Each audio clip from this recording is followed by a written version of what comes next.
बकरी और लोमड़ी की कहानी। एक समय की बात है, एक लोमड़ी जंगल में घूमते घूमते एक कुएं के पास पहुंची।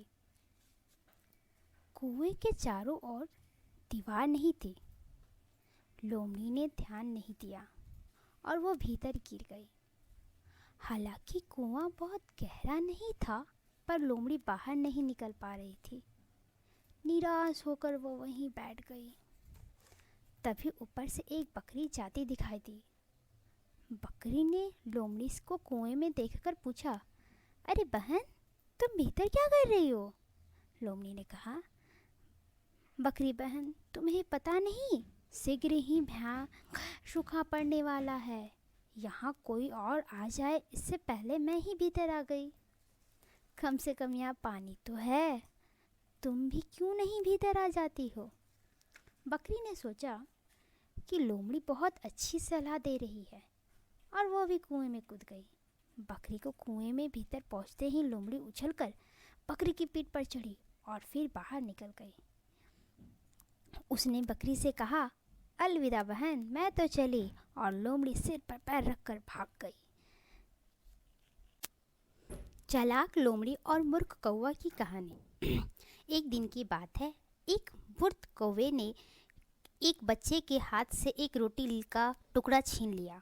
उसके बाद वह उड़कर पेड़ की ऊंची डाल पर बैठ गया और मज़े से रोटी खाने लगा। उसी समय उस रास्ते से गुजर रही एक लोमड़ी की नज़र उस कौवे पर पड़ी। कौवे की रोटी खाता देख लोमड़ी के मुंह में पानी आ गया। वह उसी पेड़ के नीचे पहुंची जिस पर कौवा बैठा था। उसने कौवे की तरफ देखकर कहा, कौवे राजा, नमस्ते, आप अच्छे तो हैं? कौवे ने कोई जवाब नहीं दिया।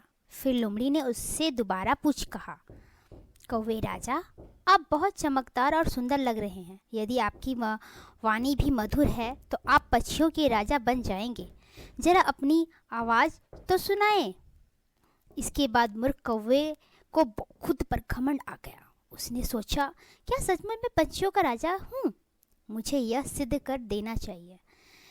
उसने जैसे ही गाने के लिए अपनी चोंच खोली, उसकी रोटी का टुकड़ा चोंच से छूटकर नीचे आ गिरी। लोमड़ी रोटी उठाकर फौरन भाग गई। इसीलिए कहा गया है कि हमें सच और झूठ में फ़र्क करना चाहिए और झूठी तारीफ वालों से सावधान रहना चाहिए। अक्सर लोग झूठी तारीफों करने वालों को अपना हितैषी समझ लेते हैं। जब तक ख्वास आता है तब तक बहुत देर हो रही गई होती है, जिसके कारण अंत में उसको नुकसान उठाना पड़ता है। कछुआ और लोमड़ी की कहानी। दोस्ती की मदद। बहुत समय पहले की बात है, एक कछुआ और एक लोमड़ी बहुत अच्छी दोस्ती थी। कछुआ एक तालाब में रहता था और लोमड़ी तालाब के पास ही एक बांध में रहती थी। कछुआ और लोमड़ी खाली समय में एक दूसरे के पास जाकर बैठते और अपना सुख दुख बांटते। एक दिन लोमड़ी और कछुआ तालाब के किनारे बैठे हुए गपशप कर रहे थे कि तभी एक तेंदुआ आ गया। दोनों तेंदुए को देखकर अपनी अपनी जान बचाने के लिए घर की तरफ भागे। लोमड़ी सरपट दौड़कर अपनी बांध में छुप गई। कछुआ अपनी चाल से तालाब की तरफ भाग रहा था, परंतु उसके तालाब तक पहुंचने से पहले ही तेंदुए ने उसे पकड़ लिया। तेंदुआ कछुआ को एक पेड़ के नीचे ले गया और उसे खाने का प्रयास करने लगा। उसने अपने पैने, दांत और पंजों से कछुआ को खोलने का प्रयास किया, परंतु कछुआ को खोलकर तेंदुए के हमले पर कोई असर नहीं हुआ। पास में ही लोमड़ी अपनी मदद से यह सब देख रही थी और वह अपने दोस्त की मदद करना चाहती थी और वह किस तरह अपने मित्र कछुए की जान बचाना चाहती थी। लोमड़ी ने चालाक दिमाग से एक युक्ति सोची।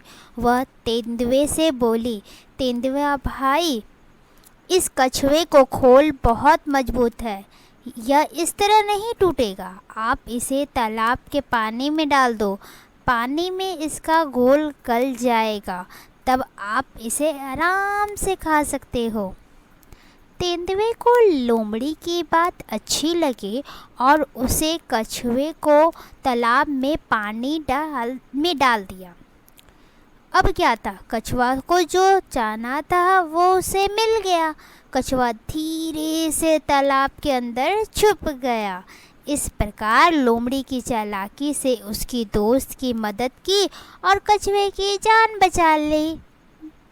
शिक्षा, दोस्त की मदद की कहानी। कछुआ और लोमड़ी की दोस्ती की कहानी से हमें यह शिक्षा मिलती है कि एक समझदार मित्र की सहायता से जीवन के बड़े से बड़े संकट को दूर किया जा सकता है। धन्यवाद। मेढक और बैल की कहानी। एक जंगल में एक मेढक अपने बच्चों के साथ रहता था।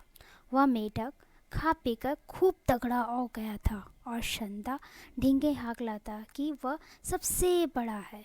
एक दिन बच्चों ने एक बड़े से जानवर को देखा। वह एक किसान का बैल था। जंगल में देखकर उन्होंने सोचा, यह प्राणी तो पहाड़ की तरह बड़ा है। इसके सिर पर सींग है और पीछे एक लंबी सी पूंछ है। लगता है संसार का सबसे बड़ा प्राणी है। यह बात बच्चों ने अपने पिता से बतलाई। मेढक ने सोचा, वह मुझसे बड़ा कैसे हो सकता है। उसने एक लंबी सांस खींची, स्वयं को फुलाया और पूछा, क्या इतना बड़ा था?